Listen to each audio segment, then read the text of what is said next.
Good morning. तो आप देख रहे हैं कि मैं एक बैग को उठा रहा हूं तो मुझे बल लगाना पड़ रहा है। एक मजेदार बात बता रहा हूं कि कुछ देर पहले मैं इस बोर्ड को दीवार पर लगाने के लिए बाजार से कांटी ले आया था और इस कांटी को जो उसके नुकीले हिस्से के उल्टा तरफ होता है, वो मोटा वाला हिस्सा, उसको दीवार की तरफ लगाकर ठोक रहा था। जैसा कि आप क्लास 7 में अंकल पोजर के जो कहानी है उसमें पढ़े हैं, ठीक उसी प्रकार से।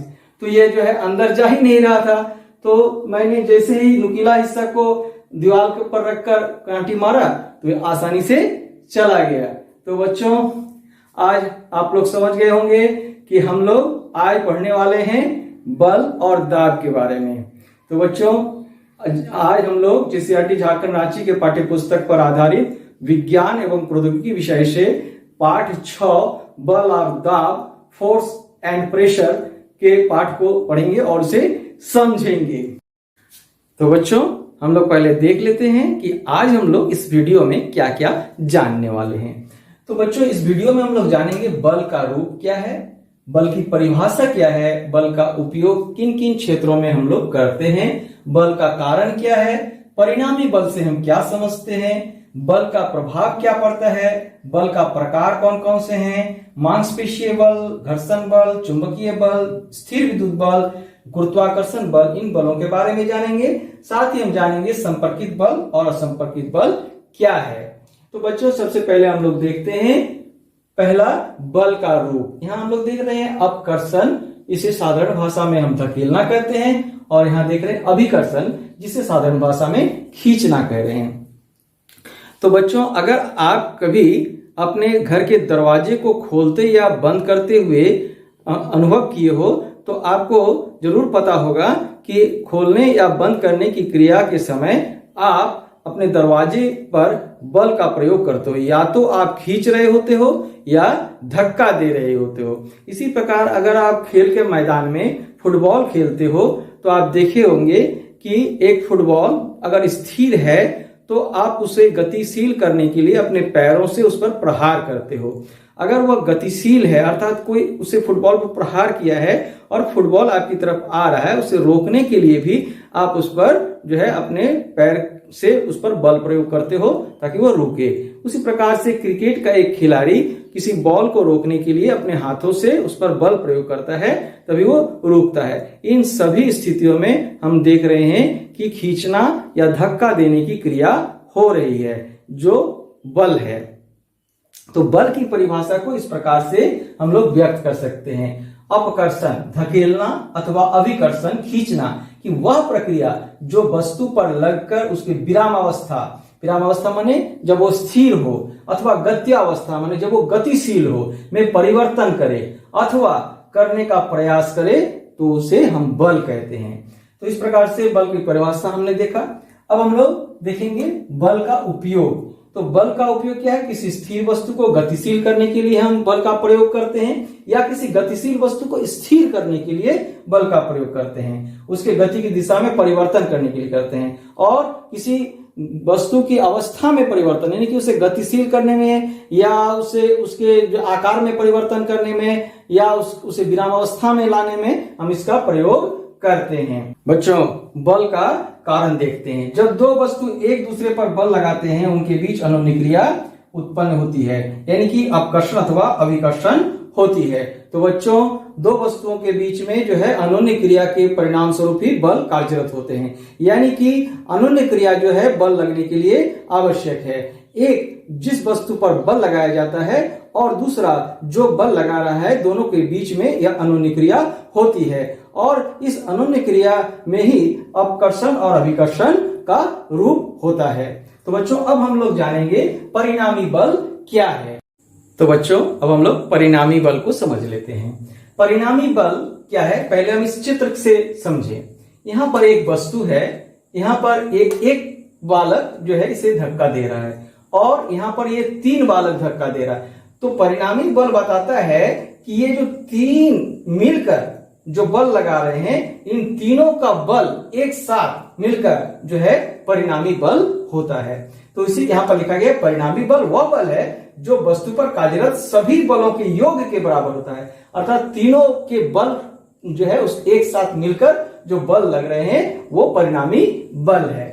इसको और भी हम लोग यहाँ पर समझ लेंगे। परिणामी बल को दो भागों में हम लोग बांट सकते हैं, संतुलित बल और असंतुलित बल।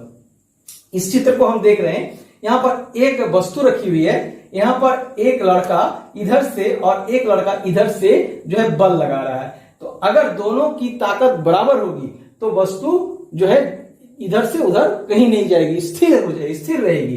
तो ऐसा बल जहां पर दोनों तरफ बराबर बल का प्रयोग हो रहा हो तो उसे हम लोग संतुलित बल कहते हैं। तो लिखा गया वस्तु पर कार्यरत सभी बलों का परिणामी जब शून्य होता है, तो यहाँ पर जो है शून्य बल का प्रयोग हो रहा है, परिणाम जो है इसका शून्य है, तो ऐसे बल को हम लोग संतुलित बल कहते हैं।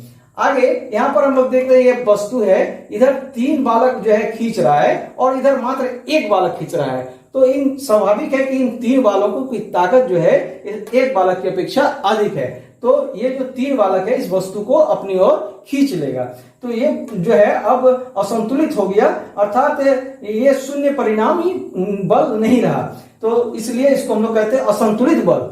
जब वस्तु पर कार्यरत सभी बलों का परिणामी जब शून्य नहीं होता है तो उसे असंतुलित बल कहते हैं। अर्थात ये जो है स्थिर नहीं रहकर ये अब जो वस्तु है इधर की ओर आ जा रहा है, इसलिए ऐसे बल को हम लोग असंतुलित बल कहते हैं। अब हम लोग जान लेते हैं बल का प्रभाव। बल का जो है क्या क्या प्रभाव पड़ता है। तो देखिए 1 नंबर में वस्तुओं की गति अवस्था में लाना, वस्तुओं को गति अवस्था में लाना। जैसे कि हम लोग देखें कि एक फुटबॉल रखा हुआ है, अगर आप उसे गति की अवस्था में लाना चाहते हैं तो उस पर आप प्रहार करते हैं तो वह गति की अवस्था में आ जाता है। तो इसे हम लोग जो है बल का ये प्रभाव है जिसके कारण वो गति अवस्था में आ जाता है। वस्तुओं को विराम अवस्था में लाना, अगर कोई वस्तु आपकी ओर आ रही है तो उसे रोकने के लिए जब आप बल का प्रयोग करते हैं तो भी वो वस्तु जो है बल के प्रयोग के फलस्वरूप वो विराम अवस्था में आ जाता है। तो या एक बॉल जो है लुढ़कता हुआ आ रहा है, आप उसके सामने अपने पैर को लगा देते हैं तो वो बॉल रुक जाता है, तो इस प्रकार से वो विराम अवस्था में आ गया। तो इससे ये जो है बल का ही प्रभाव है, वस्तुओं को विराम अवस्था में लाना। 3 नंबर में है वस्तुओं की गति को तेज या धीमा करना, यह भी जो है बल का ही प्रभाव है। मान लेते हैं फुटबॉल के जरिए ही हम इसे समझा रहे हैं। तो फुटबॉल एक जो है आ रहा है और आप जो है एक तरफ से एक खिलाड़ी ने फुटबॉल को मारा और आप उसे और जो है उस पर किक कर दिए तो और तेजी से उसका गति जो है और तीव्र हो गया। और दूसरी ओर यदि आप वो फुटबॉल आपकी तरफ आ रहा है और अब आप उसे पैर से रोक दिए तो उसकी गति स्थिर हो गया या धीमा हो गया। तो इस प्रकार से वस्तु की गति को धीमा करने में या तेज करने में भी ये भी बल का ही प्रभाव है। वस्तुओं की गति की दिशा में परिवर्तन करना, तो यह जो है बस वस्तु की दिशा में गति की दिशा में परिवर्तन, यह भी बल का प्रभाव है। जैसे कि हमने देखा कि एक फुटबॉल आ रहा है, उस पर जो है आप अपने बल का प्रयोग किया तो उसकी दिशा बदल गई। ठीक है, तो इस प्रकार से वस्तु की आकृति में परिवर्तन करना। जैसे कि आप देखते हैं कि जब आटा रोटी के लिए बनाया जाता है तो उस पर बल प्रयोग किया जाता है तो उसका आकार जैसे अपने इच्छा अनुसार आप जैसे खुशी बना सकते हैं। इसी तरह से इसी का प्रयोग करके जो है मूर्तिकार मिट्टी को जो है आकार देते रहते हैं।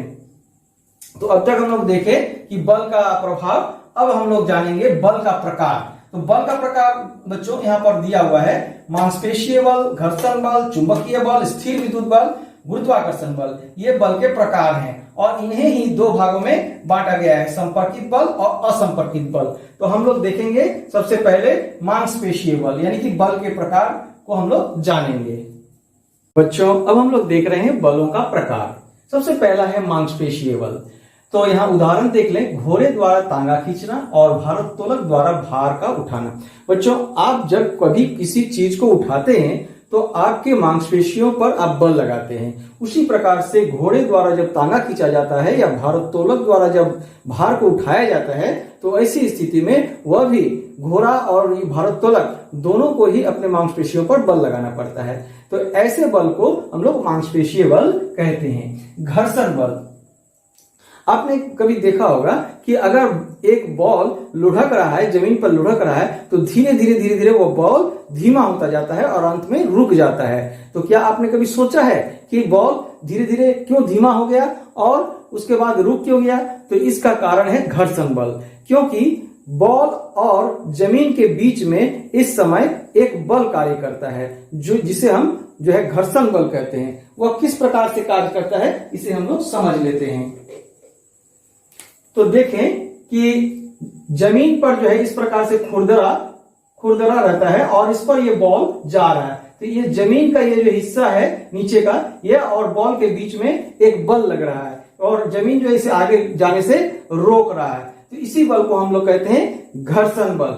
अगर जमीन प्लेन हो, जैसे हमारा ये बोर्ड है, प्लेन हो, तो बॉल ज्यादा दूर तक जाएगा और उसके बाद वो रुकेगा। परंतु यदि इस प्रकार से ज्यादा खुरदरा हो, तो जो है जमीन यदि खुरदरा हो तो बॉल ज्यादा दूर तक नहीं जा पाएगा। तो ऐसे बल को जो है जो दो सतहों के बीच में लग रहा है उसे हम लोग घर्षण बल कहते हैं। चुंबकीय बल को हम लोग अब समझ लेते हैं।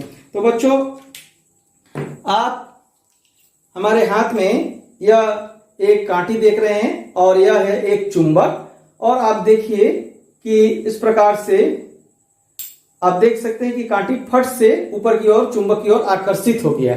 तो ऐसा बल इसमें जो है किसी प्रकार से हमने इसे मैंने सामने सटाया नहीं, इस प्रकार से अपने से खींचा गया। तो ये चुंबक के बल के कारण, चुंबकीय बल के कारण ये कांटी जो है इसकी ओर खींचा गया है। तो ऐसे बल को हम लोग कहते हैं चुंबकीय बल। ठीक है, उसके बाद हम लोग पढ़ेंगे स्थिर विद्युत बल। तो बच्चों, स्थिर विद्युत बल को समझने के लिए आप इस प्रकार का जो है स्केल या बच्चों इस प्रकार की कंघी का प्रयोग कर सकते हैं, और इस प्रकार से आप कंघी को करने के बाद तो बच्चों आप देख सकते हैं हमने कंघी करने के बाद इस प्रकार से ये देखिए कि इसमें इस प्रकार से कंघी करने के बाद आप इस प्रकार से ये कंघी में जो है कागज सट जा रहा है। ऐसा क्यों हो रहा है? ऐसा इसलिए हो रहा है, जब हम कंघी कर रहे हैं तो कंघी करने से इस कंघी में एक प्रकार का विद्युतिक बल, जिसे हम लोग स्थिर विद्युत बल कहते हैं, वो उत्पन्न हो जाता है, जिसके कारण जो है कागज के टुकड़े जो इसके विपरीत आवेश है के कारण उसमें सट जा रहा है। तो इस प्रकार से इसे हम स्थिर विद्युत बल कहते हैं। अब हम लोग देखेंगे गुरुत्वाकर्षण बल। तो आप देखते हैं कि कभी अगर कोई फल पेड़ से टूटता है तो वो जमीन पर ही गिरती है। तो ऐसा किस लिए होता है? ऐसा क्योंकि पृथ्वी जो है हर एक वस्तु को अपनी ओर केंद्र की ओर खींचती है, जिसे हम लोग गुरुत्वाकर्षण बल कहते हैं या गुरुत्व बल कहते हैं। तो जैसे कि आप देख रहे हैं कि हमारे हाथ में एक जो है लोहे का बॉल है, अगर हम इसे छोड़ दें तो क्या ये ऊपर जाएगा या इधर जाएगा या उधर जाएगा या नीचे की ओर गिरेगा? तो आप जानते हैं कि यह नीचे की ओर गिरेगा। देखिए आपके सामने यह नीचे की ओर गिर गया है ना। तो यह नीचे की ओर गिरने का क्या कारण है? इस नीचे की ओर गिरने का कारण है गुरुत्वाकर्षण बल।